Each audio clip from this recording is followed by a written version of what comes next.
Good evening. There are fears tonight that vital frontline services across Birmingham could be at risk as the scale of the crisis in the City Council's finances continues to unfold. A report presented to the Council's Cabinet today revealed the authority is already facing a budget shortfall of £87 million, and that's before it has to deal with a £760 million bill for unsettled equal pay claims dating back over the last 6 years. Well, critics say they're deeply concerned that council leaders haven't yet said where they plan to find the money to fill the growing black hole in the budget. Meanwhile, staff who've been underpaid held a protest outside the council house today, as some told us they're still waiting to get the money they're owed. Lewis Warner reports. What do we want? Equal pay! When do we want it? Now! It's a chant this council house has heard time and time again.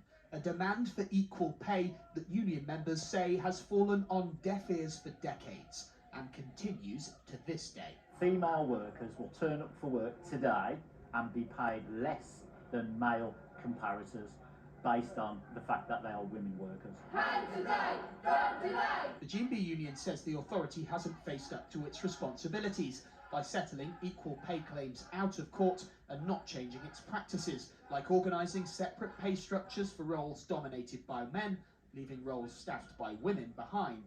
Sally was an admin assistant for the council for 22 years. She's one of the 174 people who won a ruling at the Supreme Court more than a decade ago, but is still waiting for some of the money. I couldn't believe it. It has an impact on my past earned income, on what will be my pension when it finally gets sorted out.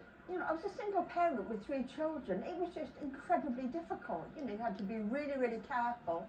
There were some years when I'd have to say to my children, sorry, we can't even afford to take a tent and go away camping. The authority still faces a bill of around £760 million, which if not paid will start to increase by up to £40 million every month. And today we learnt the council is facing an annual shortfall of £87 million. That's before the equal pay claim is even taken into account.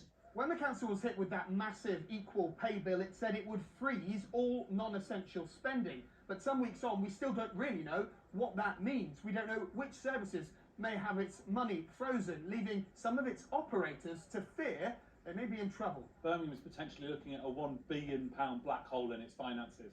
But concerningly, no detail was given to residents today about where those savings and cuts from the administration are going to fall. And residents are going to rightly be worried. Does this mean their bin collections are at risk? Does this mean charges are going to go up? Does this mean council tax is going to rocket under this Labour administration? The council will now seek new pay agreements with the unions. Only then will they know exactly how much is owed and be able to say where it's coming from.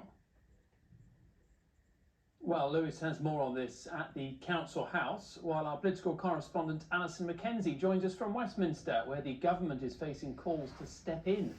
Lewis, to you first. What are the options for finding this money?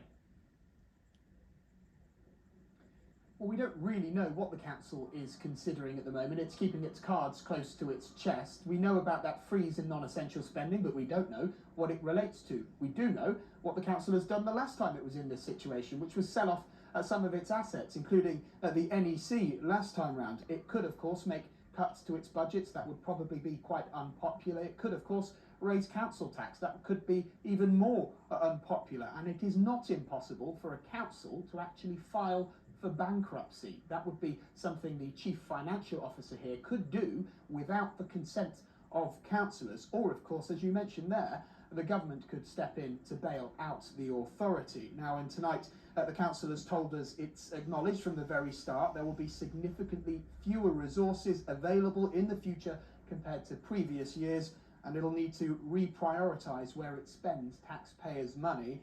And as soon as it has a detailed plan of how it will find that money, they say it will be made public. Lewis, thank you.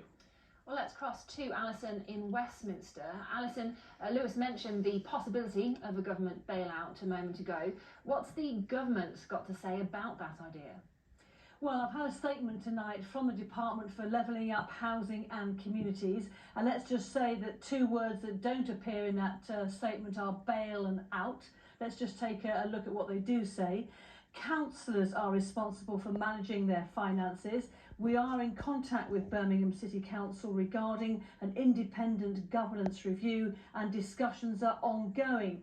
So that seems to suggest that the door is always open. The government can't turn its back, but what it is saying and suggesting at this stage, it's very much looking to local solutions.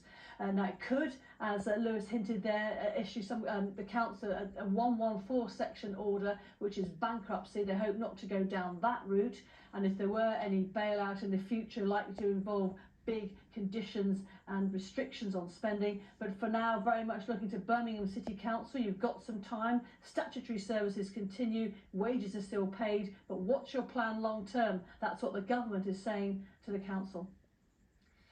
Alison, thank you very much.